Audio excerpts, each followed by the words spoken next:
Hello and welcome to EURACTIV's Beyond the Byline podcast. I am Evi Chiori, and in this week's episode we dive deep into the rising wave of strikes sweeping across Europe. Workers are taking a stand, demanding fair treatment, higher wages, and improved working conditions.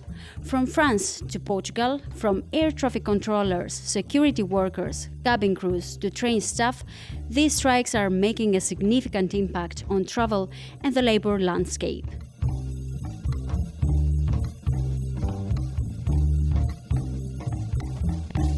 The strike actions are widespread and walkouts are planned in various countries, including France, the UK, Sweden, Italy, Spain, Germany, Belgium, and Portugal. But what are the reasons workers are protesting this summer? So obviously the demands vary depending on who's striking, but there are kind of common themes or recurring themes. One of the issues is inflation. So obviously the cost of living has gone up quite dramatically in recent months. This is partly driven by the increase in energy prices as a result of Russia's invasion of Ukraine, but we're seeing that across the board. And the issue is that wages haven't necessarily kept pace with the rise in the cost of living. So workers are using strikes as a means to increase their wages, essentially, so that they don't feel the squeeze as much. Sean Galton-Carroll is EURACTIV's transport editor. Another issue, particularly in aviation, is that during the pandemic, aviation industry essentially shut down. Different EU countries closed their borders. So there were no passengers, or there were very, very few passengers, and there was real worry that the aviation industry might collapse. You even saw national governments essentially bailing out airlines because they just didn't have enough resources to keep going. So one of the things that both airlines and airports did was to let staff go, to essentially fire people, and also to negotiate wage cuts with those workers that did remain. Now we're seeing that the demand for flights is picking back up and we're getting close to pre-COVID levels. But oftentimes the wage cuts that were negotiated during the pandemic haven't been rectified. So the wages haven't gone back up to what they were pre-pandemic. So workers are basically faced with inflation and they're trying to live on lower wages than they would have gotten previously. So this has led to a situation where many of them are deciding to withdraw their labor to kind of try and force higher wages. Essentially, workers in France are protesting against an increase in the legal retirement age from currently 62 years old to 64 years old, impacting travel with air traffic controller strikes, causing cancellations. In the UK, security staff have called off strikes at the London Heathrow Airport after voting to accept a pay offer.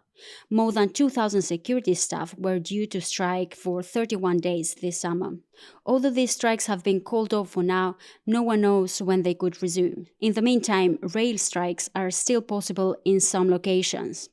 Germany's rail services have been affected by warning strikes, with potential further walkouts if wage talks collapse. In the meantime, Lufthansa pilots are considering a new pay offer, and further strikes could occur if the offer is rejected. However, there are no details yet on when a strike could happen. In Belgium, Ryanair staff is planning a 2-day strike on the 29th and the 30th of July over pandemic-era pay cuts, continuing the strikes that happened on the 15th and the 16th of July, when more than 80% of pilots took part, leading to more than 100 flight cancellations. In Sweden, strikes by the Swedish Transport Workers Union that would have affected Stockholm Arlanda Airport, Bromma Stockholm Airport, and Gothenburg Landvetter Airport have also been called off for now. In the south, Italy experienced strikes across public transport and airports already in mid-July, meaning that there will be no air transport strikes between the 27th of July and the 5th of September. In Spain, daily strikes by airline staff have led to flight cancellations and delays.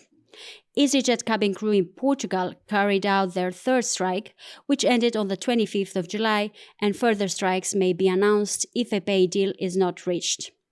At the same time, staff at Eurocontrol, which manages Europe's skies, has warned about walkouts that could begin with just 5 days' notice at any point over the next 6 months. So one of the biggest concerns for many travelers will be news of a potential strike at Eurocontrol. So, Eurocontrol is the agency that essentially manages Europe's skies. So, there are different air traffic controllers in different countries, and Eurocontrol kind of liaises with all of them to keep Europe's skies working efficiently and smoothly.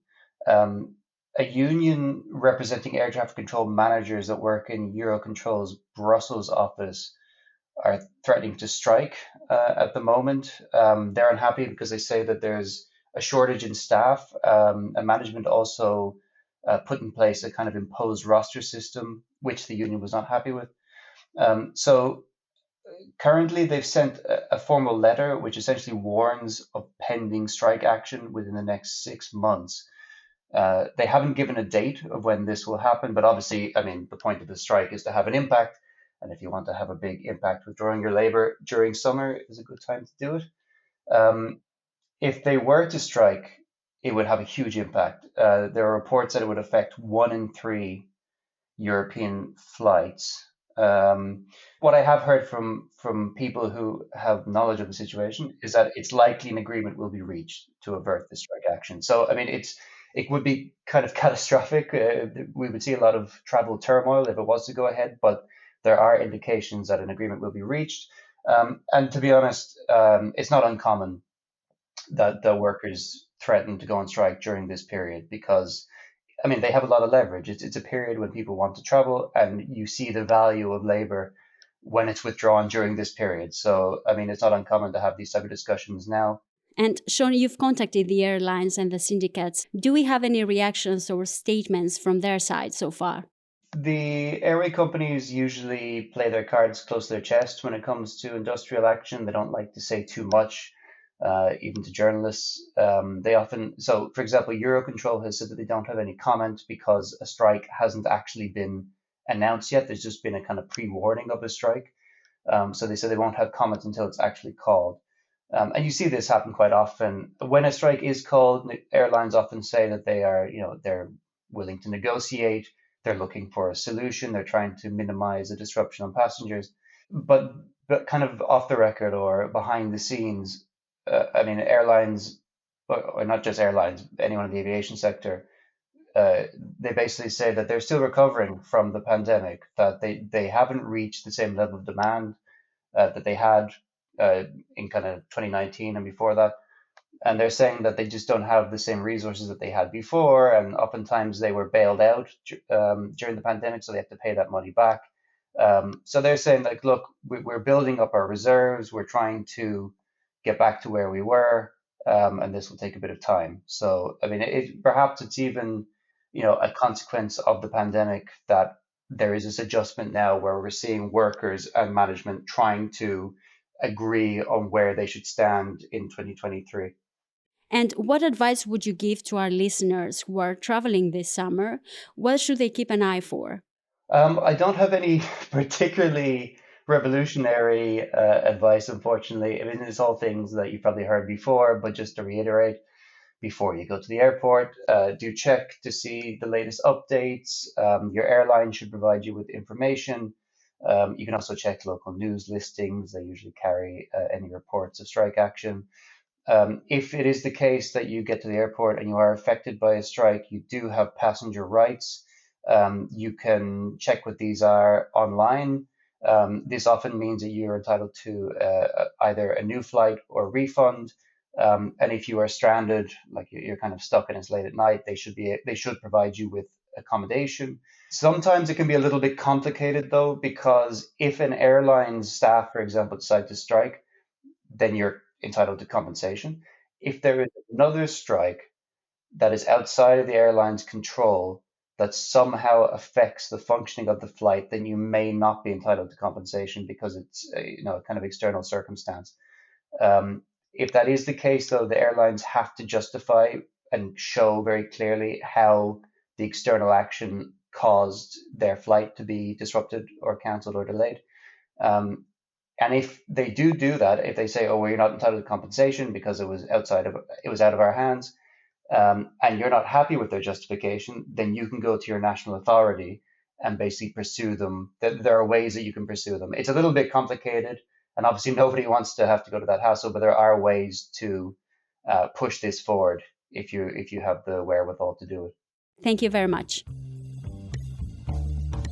I am Eva Chiori, and this was the last episode of EURACTIV's Beyond the Byline podcast before the summer break.